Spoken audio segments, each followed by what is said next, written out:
एक मैं अनम्यूट कर रहा हूँ शहबाज को आज। शहबाज, अगर आपको कुछ दिखे तो बता दीजिएगा, अगर इस तरह की आवाज़ नहीं आ रही। Okay sir.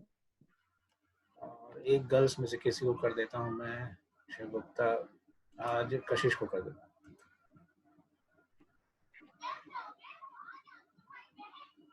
ओके,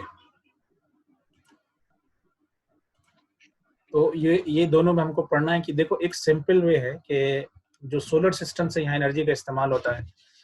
आप देखा होगा कि इंडिया के दूर दराज के इलाकों में जो बहुत इंटीरियर में है, आई मीन की जो मेन स्ट्रीम से बहुत दूर है, ऐसी जगहों पे इलेक्ट्रिसिटी पहुंचना बहुत मुश्किल है। अगर इलेक्ट्रिसिटी पहुंच भी जाती है तो जो लेटेस्ट सोर्स ऑफ एनर्जी है ना, जो नॉन कन्वेंशनल सोर्स करता है, उसका यूज आजकल बहुत ज्यादा बढ़ रहा है। जैसे सोलर सिस्टम में या फिर एयर से वाइंड से इस्तेमाल होती है, तो उससे इक्विप्ड जो ये दो चीज बनाए गए हैं। एक तो सोलर रेफरल बैटरी ड्राइव, मतलब एक बार सोलर सिस्टम से जो आपको एनर्जी आएगी उसको ये बैटरी में कन्वर्ट करेगा और फिर वो बैटरी स्टोर कर लेगी एनर्जी को, फिर उसको लगातार वो सप्लाई देगा आपको रेफ्रिजरेटर में या कूलर में या फिर डीप फ्रीजर में। और दूसरा क्या है, दूसरे में ये है कि इसमें बैटरी का इस्तेमाल नहीं है, डायरेक्टली जो आपको सोलर सिस्टम से जो एनर्जी आती है उसको कन्वर्ट करके उसको जो आपको फ्रीज कर देता है या फिर आपको आइस बैंक तैयार कर देता है। और वो फिर वो जब सूरज की रोशनी नहीं होती है थ्रू आउट द नाइट या फिर जो क्लाउडी डेज होता है उसमें ये आपको कूल करता रहता है। इसमें फायदा इसका क्या होता है, एक तो आप conventional source of energy use करते हैं तो कहीं भी आप जहां भी सूरज की रोशनी फील्ड में आप जा रहे हैं वहां भी इस्तेमाल हो सकता है ये। और जहाँ इलेक्ट्रिसिटी नहीं है तो ये इंडिपेंडेंट हो गई। आपको इलेक्ट्रिसिटी और जो जनरल यूज ऑफ, आप जिस जनरेटर कम से कम होना चाहिए अगर लाइट नहीं है तो, जो लाइट होती है उसमें डीसी डायरेक्ट करंट इस्तेमाल, एसी करंट इस्तेमाल होती है, इसमें डीसी होता है। आपने स्टोरेज किया और इसका जो वही प्रिंसिपल पे काम करता है कि एनर्जी आपको कूलिंग में काम आती है, लेकिन वोल्टेज यहाँ पे थोड़ा लो होता है। यहाँ पे आपने सबसे पहले क्या किया कि बैटरी को चार्ज किया सोलर एनर्जी से, उस बैटरी से इस्तेमाल, उसको फिर इस्तेमाल करते हैं कूलिंग में। जो बैटरी ड्राइव वाला में पफ, यानी कि पोली यूरिथ्रेन फोम इंसुलेटर होता है ये पफ, जो चारों तरफ से उसमें लगा रहता है, जो हीट का बैड कंडक्टर होता है, इसलिए बहुत देर तक ये आपको एनर्जी को कंज्यूम किया रहता है, उसमें ठंडा करता है ये। बैटरी जो है वो चार्ज, तीन चीज इसमें मेन होता है, एक बैटरी चार्जर, एक चार्जर कंट्रोल और सोलर पैनल होता है। आगे के जब आप जाइएगा वीडियो, इसके बाद जो स्लाइड आएगी उसमें मैं दिखाऊंगा कि किस तरह से वो तीन पैनल्स होते हैं। इसी तीनों पैनल का काम होता है। और ये रेफ्रिजरेटर कम फ्रीजर दोनों होता है, मतलब इसमें चीजों को एक तो रखते भी हैं कोल्ड टेम्परेचर पे, दूसरे अगर आपको फ्रीज करना होता है या फिर आइस पैक्स बनाने होते हैं तो वो भी होता है। इसलिए दो कंपार्टमेंट अलग अलग बिग कंप्रेसर्स होते हैं इसके। जो वैक्सीन स्टोरेज कंपार्टमेंट होता है उसमें +2 से +8 डिग्री सेल्सियस टेम्परेचर हम मेंटेन करते हैं। और जो फ्रीजर होता है जहाँ पे आपको तो अप टू -7 डिग्री सेल्सियस तक इसको आपको ठंडा कर सकते हैं। एक तो डायरेक्ट ये हुआ सोलर रेफ्रिजरेटर बैटरी ड्राइव, इसमें सोलर एनर्जी से बैटरी में आया और बैटरी फिर स्टोर करके वो लगातार सप्लाई करता है। एक होता है सोलर रेफ्रिजरेटर डायरेक्ट ड्राइव, जिसमें बैटरी की जरूरत नहीं होती है। ठीक है, ये डायरेक्ट टेक्नोलॉजी इसमें इस्तेमाल होती है, जो सन से जो एनर्जी कन्वर्ट किया उसको सीधा आपको आइस पैक जो होता है बैंक, जैसे आइस पैक वहां देखा था, इसमें चारों तरफ इंसुलेटेड आइस बैंक्स लग रहे थे, उसको ठंडा कर देता है। फिर वो ठंडक से रात भर या फिर अगर थ्रू आउट द डे या फिर कभी ठंडा क्लाउडी हो गया, सूरज की रोशनी नहीं आई तो पूरा का पूरा वो ठंडा किया रहता है। ठीक है, इसमें refrigerator wired directly to photovoltaic generator, मतलब सीधे आपको जुड़ा रहता है। इस आगे वाले स्लाइड में आप देख सकते हैं दो फोटो आपके सामने, एक लेफ्ट साइड में जो सोलर बैटरी बेस्ड रेफ्रिजरेटर है और राइट साइड में सोलर डायरेक्ट ड्राइव रेफ्रिजरेटर है। तो लेफ्ट साइड में देखिए सबसे पहले एक आप सोलर जो प्लेट बोलते हैं, जो आपको पैनल कहलाता है, वो पैनल है, वहां से इलेक्ट्रिसिटी जो सोर्स आया एनर्जी का वो सीधा नीचे आया, उसको क्या करता है ये कि यहाँ पे कंट्रोल पैनल है, वो फिर बैटरी में स्टोर कर देता है उसको। और जब बैटरी में स्टोर हो जाता है तो फिर स्टोरेज टाइम टू टाइम नीचे आपको रेफ्रिजरेटर में सप्लाई होता है। राइट साइड में आप देखेंगे उसके उलट है, थोड़ा सा डिफरेंस है इसमें। इसमें भी सोर्स ऑफ एनर्जी वहीं से है, जो पैनल है सोलर का, जो प्लेट्स छत पे या ऊपर लगी रहती है जहां भी, उस प्लेट से सीधे आपको आ गया कंट्रोलर होता है कि किस तरह से उसको जाना है उसमें स्टोरेज, और सीधा आपको पहुंच गया रेफ्रिजरेटर में। यहीं पे रेफ्रिजरेटर में जाके ये आइस बैंक्स बना देता है, मतलब डायरेक्ट कूल कर देता है जो कूलिंग एजेंट को, या तो वाटर है या फिर जो आपने रख रखा है या आइस पैक रखा है। और फिर वो कूल एक बार हो गया तो अब एनर्जी स्टोर कहीं नहीं होता है, वो कूलिंग जो है थ्रू आउट द नाइट या फिर डे में अगले दिन अगर नहीं हुआ सूरज तो ये सप्लाई करता रहेगा। तो ये दो मेथड है, चूंकि अभी अभी आपके सिलेबस में जुड़ा है तो हो सकता है इससे क्वेश्चन आ जाए। चूंकि क्वेश्चन जो बना रहा है वो जरूरी नहीं कि मैं क्वेश्चन बनाऊं, क्वेश्चन बाहर से हमेशा बन के आता है। तो कहीं भी ये बुक जो भी फॉलो कर रहे हैं उस हिसाब से आपको ये क्वेश्चन में आ सकता है। समटाइम दे में ask what is the solar cold chain equipment, हमने पढ़ा था इलेक्ट्रिक वाला, तो आप फिर घूम जाइएगा। तो ये इसके बारे में एक बुक्स में थोड़ा सा और ज्यादा है, 2-3 लाइन तो आप पढ़ लीजिएगा। And new thing has been added, the open vial policy. Open vial policy जो है ये 2015 में आई, फिर थोड़ा सा रिवाइज्ड हुई। हम लोग ने पहले पढ़ा था कि जो वैक्सीन डिस्कार्ड हो जाता है ना, तो उस वैक्सीन को क्या करते हैं हम लोग, फेंक देते हैं। एक बार यूज हुआ, नहीं यूज हुआ तो फिर उसको बाहर फेंक देते हैं, ठीक है। ये पॉलिसी जो है, ये implementation on open vial policy allows, कोई और फिर आ रहा है, एक मिनट, कुछ लोग को ऐड कर लूंगा।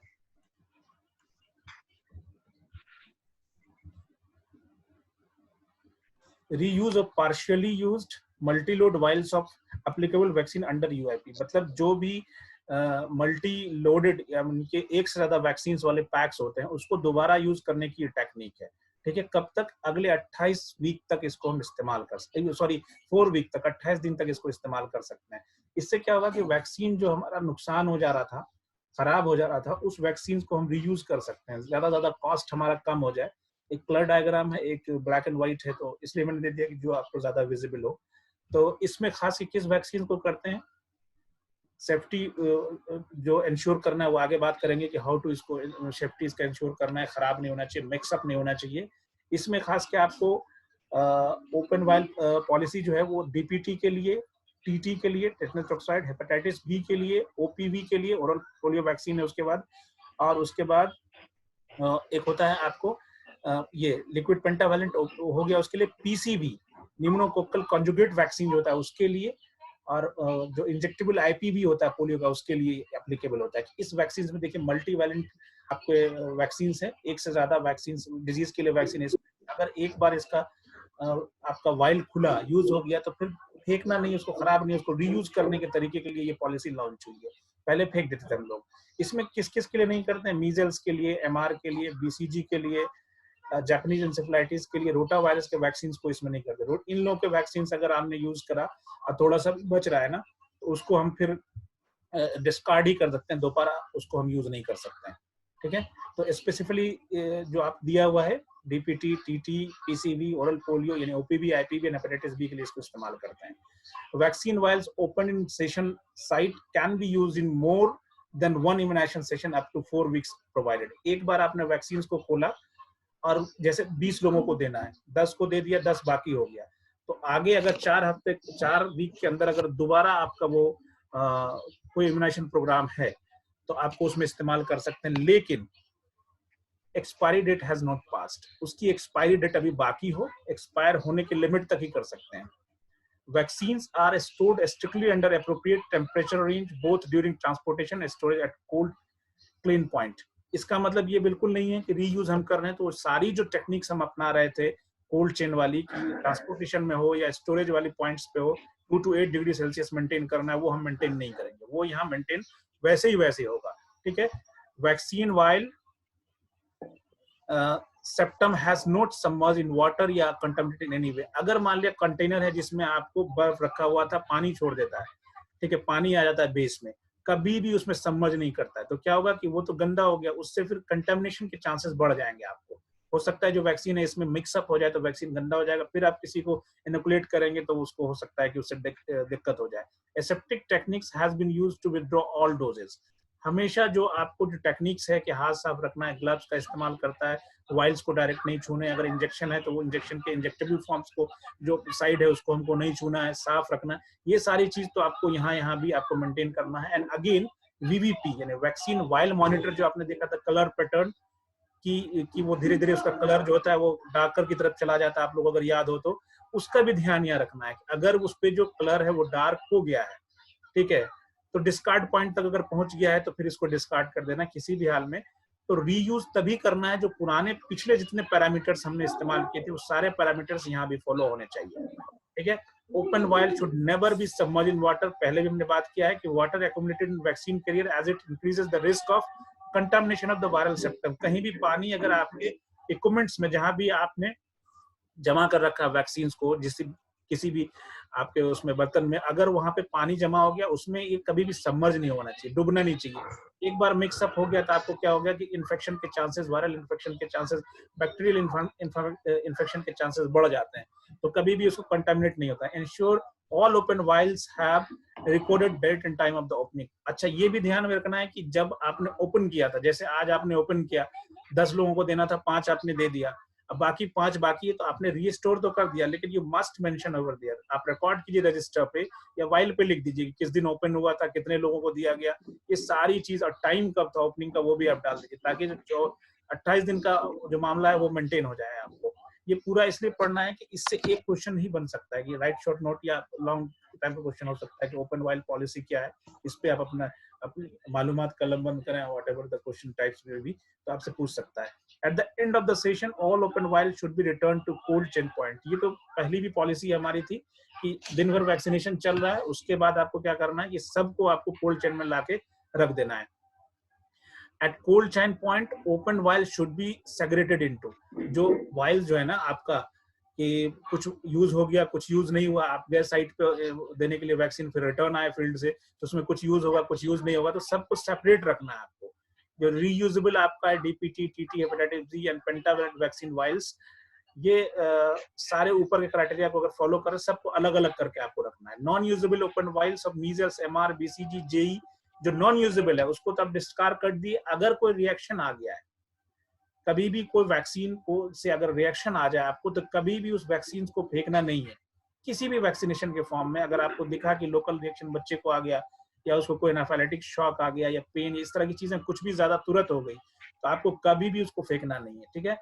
All open vials of BCG, measles and G should be destroyed after 48 hours या before next session whichever is the earliest।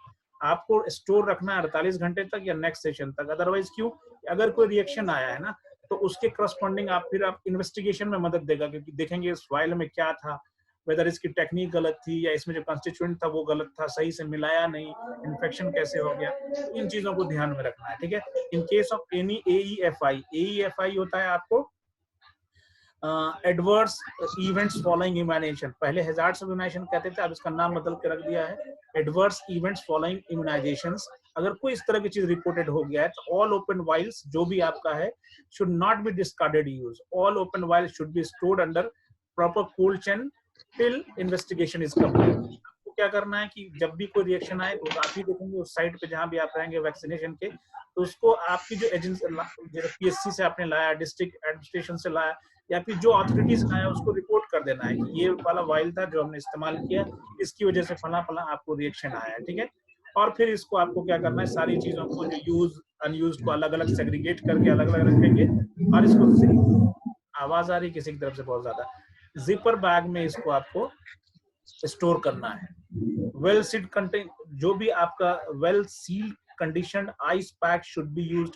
कभी भी ऐसी कंडीशन में आपको आइस पैक अगर इस्तेमाल करते हैं, तो बहुत अच्छे वाला कीजिए, उससे पानी लीक नहीं हो रहा हो, या फिर हो सकता है बहुत ज्यादा दिन नहीं हो गया होगा उसको ठंडा किए हुए, एकदम फ्रेश और अच्छा वाला इस्तेमाल होना चाहिए। So it was all about the open vial policy. Sometimes I think this is the new in your course, so it may be asked in the next examination, इसलिए इसको एक बार देख लीजिएगा। और बहुत ज्यादा इससे ज्यादा कहीं कुछ है नहीं इसमें, शॉर्ट नोट्स के तौर पे, या हो सकता है प्रैक्टिकल्स में आपसे क्वेश्चन आ सकते हैं, ठीक है। अगेन एक चीज आपसे जो छूट गई थी, वो था कि शेक टेस्ट। जैसे मैंने कहा था कि कभी कभी वैक्सीन जो है आपकी वो फ्रीज हो जाती है, बोला था ना कि फ्रीज हो जाती है वैक्सीन, तो उसको टेस्ट कैसे करना है, ठीक है। कैसे आपको पता करना है कि ये खराब हो गई वैक्सीन, आपको उसके लिए सबसे बड़ी चीज क्या है कि जो भी आपको बड़ा सा लॉट आया है वैक्सीन का, उसमें से एक निकाल लेंगे, ठीक है, और उसी लॉट का अलग सोर्स से, मतलब इंडिपेंडेंट सोर्स से एक वैक्सीन ले लीजिएगा, उसको आपको 24 घंटे तक -20 डिग्री सेल्सियस पे रखना है, -20 डिग्री सेल्सियस पे 24 घंटे तक रखना है। और उसको क्या करना है कि फिर आपको जो जिसको शक हो रहा है कि ये लॉट पूरा फ्रीज हो गया है, इस फ्रीज में से एक ले लेना है, और एक को जो 24 आवर्स तक आपने रखा है फ्रीजर में, दोनों को ला के और 10 से 20 सेकंड तक ऐसे हाथ से शेक करेंगे। इसको शेक करने के बाद इसको सामने रख देंगे। अगर हमने देखना है कि जो हमने टेस्ट वाला लाया था वैक्सीन, जो बाहर से लाके -20 डिग्री सेल्सियस पे 24 घंटे रखा, और एक जो ऑलरेडी यहाँ जिसको हम टेस्ट कर रहे हैं लॉट को, दोनों में को सामने रखा, तो जो नया वाला है जो हमने शेक किया है, उसका दोनों का पार्टिसिपेशन देखेंगे कि नीचे सेडिमेंट्स बन तो नहीं रहा है उसके बेस में। अगर सेडिमेंट्स कम होगा उसमें, जो जिसको हम टेस्ट कर रहे हैं, किससे, जो हमने एक बाहर से लाके फ्रीज करके रखा है। तो अगर सेडिमेंट कम होगा ऑलरेडी जिस वैक्सीन को हम टेस्ट कर रहे हैं जिस लॉट को, तो ये ठीक है, आप इस्तेमाल कर सकते हैं। अगर इसका सेडिमेंट टाइम ज्यादा हो गया या उसके बराबर हो गया 30 मिनट्स के बाद अगर आप देखेंगे, तो अगर ज्यादा बराबर होगा तो इसका मतलब क्या है कि वैक्सीन आपकी खराब हो गई है, ठीक है, उसको यूज नहीं करना। एक बार और फिर समझ लीजिए, आपको जैसे कभी कोई वैक्सीन का बड़ा लॉट आया, 1000 लॉट आ गया या 5000 10,000 का लॉट आया, और उसको आपके मन में आया कि इसका टेम्परेचर ज्यादा कम हो गया है, बहुत ज्यादा फ्रीजिंग पॉइंट पे चला गया है, आपको शक हो कि ये खराब हुआ या नहीं हुआ है, तो उसको इंश्योर करने के लिए आप क्या करेंगे कि सबसे पहले आप क्या कीजिए कि अलग से इंडिपेंडेंट सोर्सेज सेम कंपनी का सेम लॉट का अलग से एक वैक्सीन लेंगे, उसको -20 डिग्री सेल्सियस पे 24 घंटा रखेंगे आप अलग फ्रीजर में, और फिर उसको बाहर लाएंगे, और इसको जो जिस पे शक हो रहा है इसमें से एक लेंगे आप और दोनों को सामने रख के 10 से 20 मिनट 10 सेकंड तक आप शेक करेंगे, जैसे शेक करते हैं ना, हिलाते हैं, हिलाने के बाद फिर दोनों को रख दीजिएगा, फिर देखिएगा कि इसमें जमता तो नहीं कोई चीज बेस में। तो अगर उसको जो आप जिसको टेस्ट कर रहे हैं उसमें कोई चीज जम गई नीचे बेस में, और 30 मिनट बाद आप देखें जम गई उससे ज्यादा जो आपने अभी लाया था टेस्ट करने के लिए फ्रीज में करके 24 घंटा, अगर ज्यादा जम गया तो इसका मतलब है ये खराब है, या उसके बराबर हुआ तो खराब है, इसको यूज नहीं करेंगे। अगर उससे कम प्रिसिपिटेट हुआ तो आप यूज कर सकते हैं। ये तो आपको फ्रीजर पॉइंट्स में था। और आपको एक बताया था हमने वैक्सीन वाइल मॉनिटर में कि अगर टेम्परेचर ज्यादा हो जाएगा तो उसमें क्या होगा कि उसका जो डार्कनेस है वो ज्यादा हो जाएगा, उसके बाद आप उसको डिस्कार्ड कर देना है उसको, ठीक है। तो ये दो चीज छूट गई थी आपको, और इसमें आप जोड़ लीजिएगा उसमें। और एक जो लास्ट पॉइंट था कि हमने पढ़ाया था कि sometimes we are using the diluents in case of various vaccination. जैसे बीसीजी का वैक्सीन है तो वो पाउडर फॉर्म में आता है, तो ऐसे तो आप बॉडी में इंजेक्ट नहीं कर सकते उसको, तो उसको तैयार करने के लिए आप क्या करते हैं, उसको डाइल्यूएंट्स यूज करते हैं। जैसे बहुत सारे आपने एंटीबायोटिक्स देखा होगा कि उसमें जो आप वाटर मिला के इंजेक्ट करके शुरू में गर्म करके पानी इस्तेमाल हो जाता था, अब जो है डिस्टिल वाटर का पैक आता है वो इस्तेमाल करते हैं आप। इसी तरह से डाइल्यूएंट जब भी इस्तेमाल होता है ना, उसको लेकर के भी कुछ पॉलिसी होती है कि आप उसको ध्यान रखना है किस तरह का डाइल्यूएंट्स आप उसमें इस्तेमाल कर सकते हैं। सबसे पहली चीज ये है कि वही डाइल्यूएंट्स आप यूज कीजिए जो कंपनी ने उसके साथ प्रोवाइड किया है। मतलब कि जो भी कंपनी आप उसमें देखा होगा आपने कि जो सप्लाई करती है उसके साथ डाइल्यूएंट्स भी देती है, उसी को इस्तेमाल कीजिए, अलग से आप मत लीजिए, क्योंकि कंपनी ने उसको जो है ना स्पेशली डिजाइन कर रखा है उसको, उसी को जो वैक्सीन बनाया उस वैक्सीन के पीएच और वॉल्यूम और केमिकल प्रॉपर्टीज के हिसाब से उस डाइल्यूएंट को तैयार किया है। तो उस डाइल्यूएंट को हमेशा आप इस्तेमाल कीजिए जो कंपनी ने सप्लाई किया है, ठीक है। डाइल्यूएंट एंड ड्रॉपर हमेशा वैक्सीन के साथ ही ट्रांसपोर्ट होना चाहिए जिस बॉक्स में ट्रांसपोर्ट हो रहा है फील्ड में ले जाने के लिए, ठीक है। और जो आपका डाइल्यूएंट है कभी भी आइस पैक से डायरेक्ट कांटेक्ट में नहीं आना चाहिए, फ्रीजिंग पॉइंट पे चला जाएगा तो फिर उसकी भी जो आपकी केमिकल प्रॉपर्टीज है वो डैमेज हो सकती है। हमेशा इसको स्टोरेज करना है आपको +2 से +8 डिग्री सेल्सियस टेम्परेचर में, जो आइसलाइन रेफ्रिजरेटर से उसमें इसको आपको स्टोर करना है, ठीक है। अगर स्टोरेज के लिए जगह नहीं है तो आप दूसरी जगह भी इसको स्टोरेज कर सकते हैं, लेकिन ये कम से कम यूज से पहले 24 घंटा कम से कम कूल डाउन हुआ हो, इसलिए कि जो वैक्सीन है और इसका टेम्परेचर हमेशा मिलना चाहिए जिस वक्त आप मिला के इसको रिकंस्टिट्यूट करके यूज कर रहे हैं ना, हमेशा इसकी जो है ना जो टेम्परेचर है वो मेंटेन होना चाहिए, मिलना चाहिए, ठीक है। अगर ऐसा नहीं होता है तो क्या होगा, आपको थर्मल शॉक हो जाएगा। थर्मल शॉक से क्या होगा, खास के जो लाइव एटेन्यूएटेड वैक्सीन है उसमें क्या होता है, आपको लाइव ऑर्गेनिज्म होना है, तो वो सबके सब मर जाएंगे, कुछ खराब हो जाएंगे। अगर पूरे नहीं भी मरते हैं, थोड़े से भी मरेंगे, तो आप समझ लीजिए जो वैक्सीन की पोटेंसी है, एफिकेसी है, वो आपकी जो है ना वो काउंटर हो जाएगी, वो सही से नहीं हो पाएगी। इसलिए वैक्सीन देने के बाद भी उस पे वो उस तरह का असर नहीं आएगा। सो दो चीजें, एक तो shake test, open vial policy, कुछ लोग अभी भी आ रहे हैं, और एक आपको जो बताया हमने कि डाइल्यूएंट्स रिलेटेड जो चीज है, ये तीनों को, और सोलर कोल्ड चेन इक्विपमेंट्स, इसको आपको कोल्ड चेन में जोड़ लीजिएगा। इसके बाद आपको कोल्ड चेन का सब्जेक्ट वो कंप्लीट होता है। ये पूरी चीजें हमने कोल्ड चेन में पढ़ी। एक अगर आप ओवरव्यू ले सकते हैं तो इसमें सबसे पहली चीज थी कोल्ड चेन में कि आपको स्टोरेज से लेके मैन्युफैक्चर से लेके स्टोरेज एंड ट्रांसपोर्ट में जो भी आपको पूरे इस प्रोसेस में आपका टेम्परेचर +2 से +8 तक मेंटेन होना चाहिए। This is called cold chain maintenance. इसमें आपको दो काम जगह कोल्ड चेन मेंटेन करना पड़ता है। जब एक बार आपके पास आ गए, जो इक्विपमेंट्स यूज होता है स्टोरेज के पॉइंट पे, इलेक्ट्रिकल आपने देखा था कि वॉक इन कूलर था, वॉक इन फ्रीजर था, आइसलाइन रेफ्रिजरेटर था, डीप फ्रीजर था, डोमेस्टिक रेफ्रिजरेटर था। उसके बाद आपने देखा था कि वो कैरियर था। इलेक्ट्रिकल में तो कैरियर नहीं आता है तो वो अलग आ जाएगा। सोलर में आपने अभी दो पढ़ा, एक रेफ्रिजरेटर बैटरी ड्राइव है, एक डायरेक्ट ड्राइव है। नॉन इंडस्ट्रियल में आप इलेक्ट्रिकल में देखा था cold wax and vaccine carrier. Cold box में हम लोग क्या इस्तेमाल करते हैं, आइस पैक्स डाल के उसको इस्तेमाल करते हैं, ठीक है। और इसमें वैक्सीन कैरियर में आइस पैक इस्तेमाल करते हैं।